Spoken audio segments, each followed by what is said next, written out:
Praise the lord. లేవియకాండం 15వ అధ్యాయం. మరియు యెహోవా మోషే అహరోనులకు ఇలాగు సెలవిచ్చెను, మీరు ఇశ్రాయేలీయులతో ఇట్లనుడి, ఒకని దేహమందు స్రావమున్న ఎడల ఆ స్రావము వలన వాడు అపవిత్రుడగును. వాని స్రావము కారినను కారకపోయినను ఆ దేహస్థితిని బట్టి వాడు అపవిత్రుడగును. ఆ స్రావము గలవాడు పండుకొను ప్రతి పరుపు అపవిత్రము. వాడు కూర్చుండు ప్రతి వస్తువు అపవిత్రము. వాని పరుపును ముట్టువాడు తన బట్టలు ఉతుకుకొని నీళ్లతో స్నానము చేసి సాయంకాలము వరకు అపవిత్రుడయ్యుండును. అట్టివాడు దేని మీద కూర్చుండునో దాని మీద కూర్చుండువాడు తన బట్టలు ఉదుకుకొని నీళ్లతో స్నానము చేసి సాయంకాలము వరకు అపవిత్రుడైయుండును. స్రావము గలవాని దేహమును ముట్టువాడు తన బట్టలు ఉతుకుకొని నీళ్లతో స్నానము చేసి సాయంకాలము వరకు అపవిత్రుడైయుండును. స్రావము గలవాడు పవిత్రుని మీద ఉమ్మివేసిన ఎడల వాడు తన బట్టలు ఉతుకుకొని నీళ్లతో స్నానము చేసి సాయంకాలము వరకు అపవిత్రుడైయుండును. స్రావము గలవాడు కూర్చుండు ప్రతి పల్లము అపవిత్రము. వాని క్రింద నుండిన ఏ వస్తువునైనను ముట్టు ప్రతివాడు సాయంకాలము వరకు అపవిత్రుడైయుండును. వాటిని మోయివాడు తన బట్టలు ఉతుకుకొని నీళ్లతో స్నానము చేసి సాయంకాలము వరకు అపవిత్రుడైయుండును. స్రావము గలవాడు నీళ్లతో చేతులు కడుగుకొనకే ఎవనిని ముట్టునో వాడు తన బట్టలు ఉతుకుకొని స్నానము చేసి సాయంకాలము వరకు అపవిత్రుడైయుండును. స్రావము గలవాడు ముట్టుకొనిన మట్టి పాత్రను పగలగొట్టవలను, ప్రతి చెక్క పాత్రను నీళ్లతో కడగవలను. స్రావము గలవాడు తన స్రావము నుండి పవిత్రత పొందినప్పుడు తన పవిత్రత విషయమై 7 దినములు లెక్కించుకొని తన బట్టలు ఉతుకుకొని పారు నీటితో ఒడలను కడుగుకొని పవిత్రుడగును. 8వ నాడు 2 తెల్ల గువ్వలనైనను 2 పావురపు పిల్లలనైనను తీసుకొని ప్రత్యక్షపు గుడారము యొక్క ద్వారము నొద్దకు వచ్చి యెహోవా సన్నిధిని వాటిని యాజకునికి అప్పగించవలను. యాజకుడు వాటిలో ఒకదానిని పాప పరిహారార్థ బలిగాను, ఒకదానిని దహన బలిగాను అర్పింపవలను. అట్లు యాజకుడు వాని స్రావము విషయములో యెహోవా సన్నిధిని వాని నిమిత్తము ప్రాయశ్చిత్తము చేయవలను. ఒకనికి వీర్యస్ఖలనమైన ఎడల వాడు సర్వాంగ స్నానము చేసుకుని సాయంకాలము వరకు అపవిత్రుడైయుండును. ఏ బట్ట మీదను ఏ తోలు మీదను వీర్యస్ఖలనమగునో ఆ బట్టయు ఆ తోలును నీళ్లతో ఉదకబడి సాయంకాలము వరకు అపవిత్రమైయుండును. వీర్యస్ఖలనమగునట్లు స్త్రీ పురుషులు శయనించిన ఎడల వారిద్దరూ నీళ్లతో స్నానము చేసి సాయంకాలము వరకు అపవిత్రులై ఉండును. స్త్రీ దేహమందుండు స్రావము రక్తస్రావమైన ఎడల ఆమె 7 దినములు కడగా ఉండవలను. ఆమెను ముట్టువారందరూ సాయంకాలము వరకు అపవిత్రులగుదురు. ఆమె కడగా ఉన్నప్పుడు ఆమె దేని మీద పండుకొనునో అది అపవిత్రమగును. ఆమె దేని మీద కూర్చుండునో అది అపవిత్రమగును. ఆమె పడకను ముట్టు ప్రతివాడు తన బట్టలు ఉదుకుకొని నీళ్లతో స్నానము చేసి సాయంకాలము వరకు అపవిత్రుడైయుండును. ఆమె దేని మీద కూర్చుండునో దాని ముట్టు ప్రతివాడు తన బట్టలు ఉదుకుకొని నీళ్లతో స్నానము చేసి సాయంకాలము వరకు అపవిత్రుడైయుండును. అది ఆమె పరుపు మీదనైనను ఆమె కూర్చుండిన దాని మీదనైనను ఉండిన ఎడల దానిని ముట్టువాడు సాయంకాలము వరకు అపవిత్రుడైయుండును. ఒకడు ఆమెతో శయనించుచుండగా ఆమె రజస్సు వానికి తగిలిన ఎడల వాడు 7 దినములు అపవిత్రుడగును. వాడు పండుకొను ప్రతి మంచము అపవిత్రము.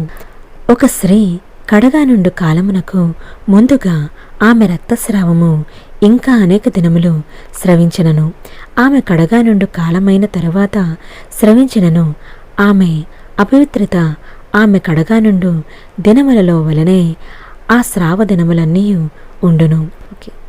ఆమె అపవిత్రురాలు.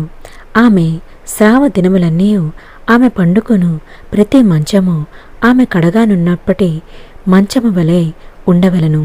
ఆమె దేని మీద కూర్చుండునో అది ఆమె కడగా ఉన్నప్పటి అపవిత్రత వలె అపవిత్రమగును.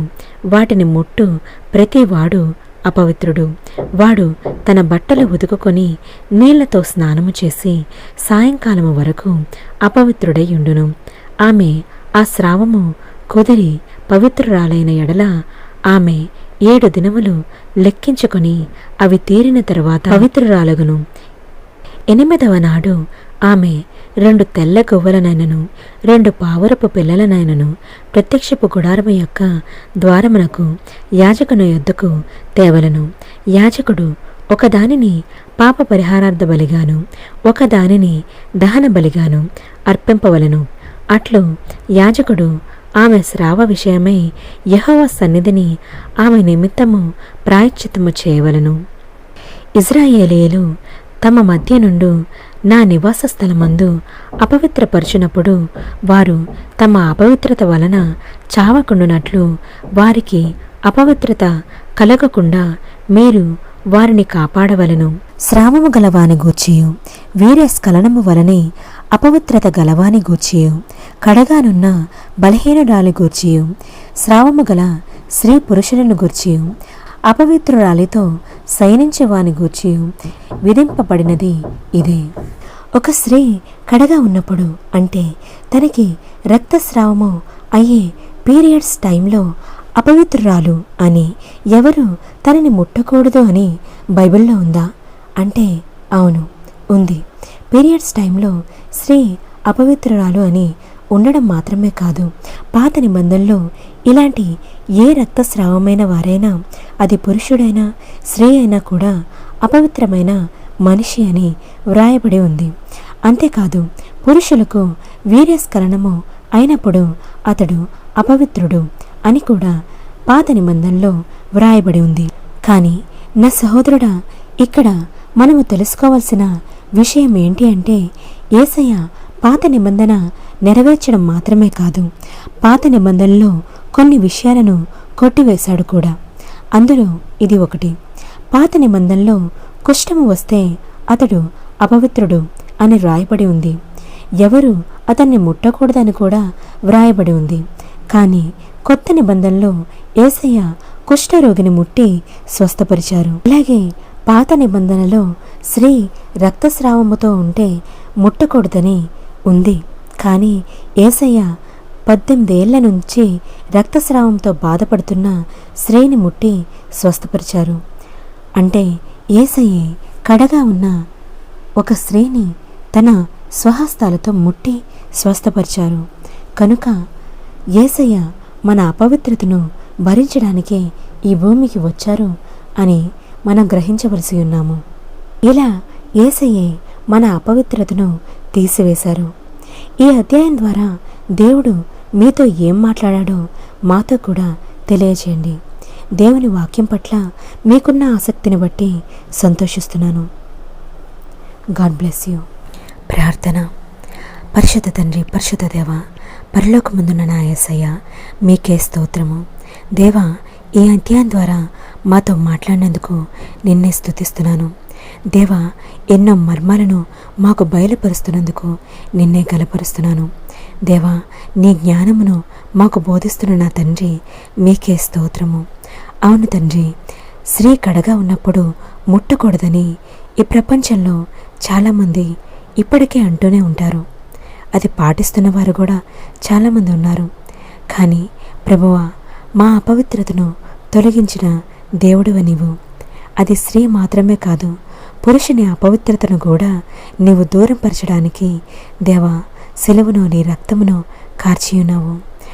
మమ్మల్ని అపవిత్రుల నుండి పవిత్రులుగా చేయుటకు దేవా మా కొరకు దేవి నుండి భూమికి వచ్చిన నా యేసయ్య, నీకే స్తోత్రము. ఎన్నో తెలియని విషయాలని నీ వాక్యం ద్వారా నాకు బోధిస్తున్నందుకు దేవా, నా ద్వారా వినుచున్న అనేక మందికి తెలియజేస్తున్నందుకు నిన్నే స్తుతిస్తున్నాను. తండ్రి యేసయ్య, మా కొరకు వచ్చిన నా తండ్రి, మీకే స్తోత్రం. ఈ ప్రార్థన ఎవరైతే ఆలకించుచున్నారో వారందరినీ దర్శించండి దేవా. వారి సమస్యల నుంచి మీరే వారికి విడుదల దయచేయండి. దేవా, దర్శించండి.